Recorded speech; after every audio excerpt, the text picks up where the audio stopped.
on my website, which is belindawomack.com. Next up, let's go to Wayne in Chicago. Hey, Wayne, thanks for holding.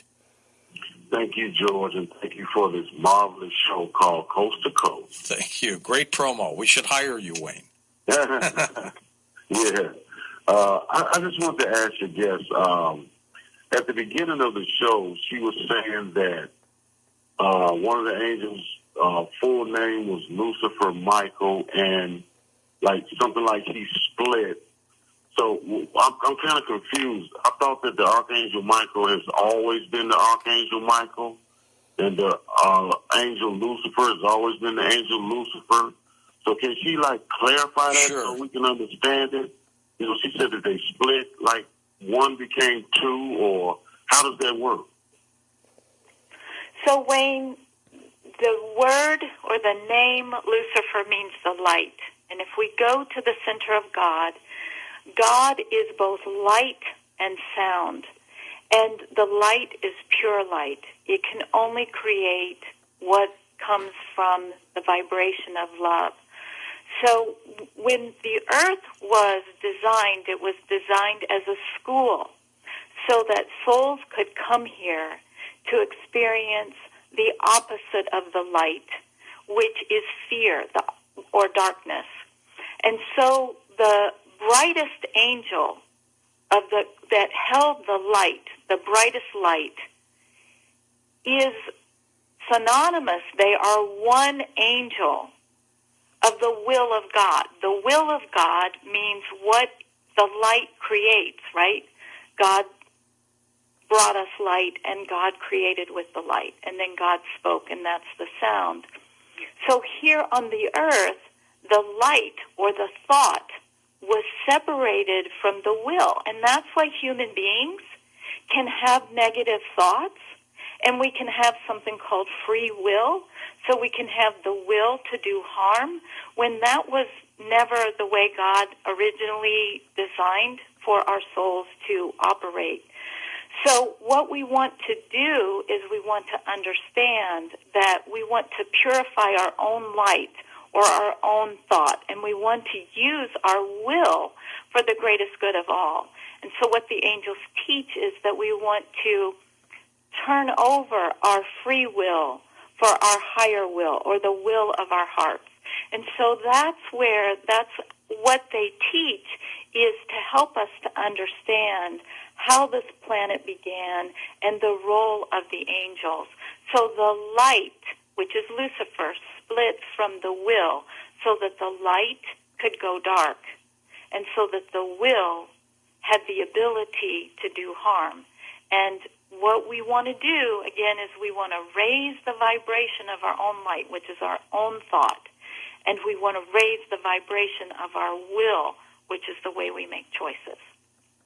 And Belinda, is there a possibility that when you try to summon an angel for help, that they don't show up, but the question is, why don't they? You would think they'd be there to help you anytime you want.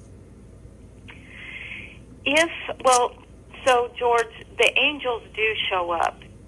In our experience, we may believe that we have been abandoned and that we are all alone because, again, we human beings create what we believe, and that is what the 12 archangels are trying to help us to understand, that this is a power that we have, being children of the divine. So if we have strong belief systems that there is no help for us, whether that is on a human level, an angelic level, a loved one in heaven, that there's not even, a dog that's going to show up, a canine angel that's going to show up to help us, and we are, pardon the expression, but hell-bent on being abandoned, then that's likely what we're going to create. One of the examples that the angels give is that think of someone who ends up in a very serious car accident. The angels say that they have come, Spirit has come in different forms to that person saying, it's time to change how you are moving through life. They say that the way we drive our car, it's symbolic, right? We move through life as we drive our car. So it's just a metaphor, and that we have been given messages. It's time to change how you move through life.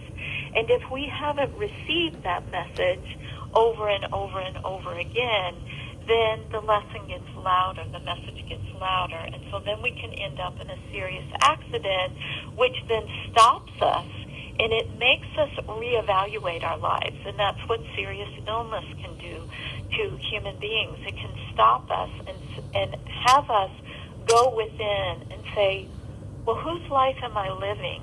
Am I happy? Am I loving? Am I able to love and receive love?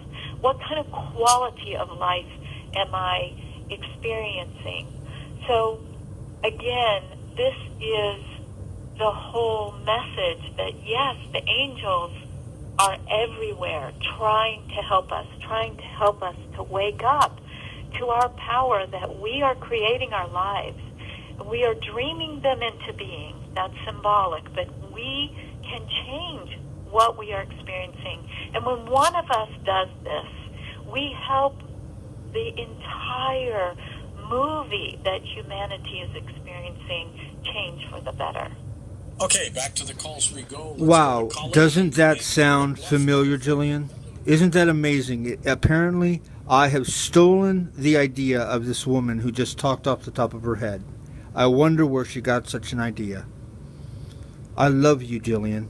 Whatever you decide to do, I've told you that from day one. And I keep repeating it and repeating it, even though you say you hate me because I yell. Well, now you know why I'm yelling. I love you. Good night.